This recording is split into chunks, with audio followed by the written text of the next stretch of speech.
За надад маш их таатай санагдлаа. Би өөрөө энэ 12 дугаар хорооны иргэн энэ 2 дугаар байранд амьдардаг. Эндээс би сонгуульд авах ёстой.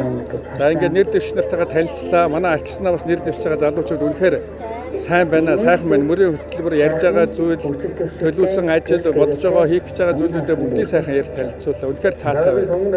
За бид бол миний хувьд бол яг одоо өнгөрсөн сонгуулийн хугацаанд манайхан бөөнөрөө олноороо Монгол Ардын намыг олон болгож итгэл хүлээлгэсэн. Гэтэл өнөөдөр энэ Монгол Ардын нам маань одоо биднэрт дахиад итгэл үлдээж биднэртэй нэгдүүлээч гэсэн уриал одод орж байгаа гайхаад байна. Бид одоо хангалттай болго нэгдэж сонгуул өгсөн ард түмний нэг мэдж байгаа. Одоо харин бид нар энэ сонгуул солих ёстой гэж Магнагийн хэлдгээр одоо энэ асуудлаар бид нар ард түмэн хандаасаа гэсэн бодолтой байна. Ингээд шинэ одоо төртэй, шинэ засагтай, шинэ бодлоготой, шинэ урайтай өсөлтийг хүргье гэсэн ийм одоо зорилготой бодлоготой залуусаа дэмжих нь одоо зөв гэсэн бодолтой байна да.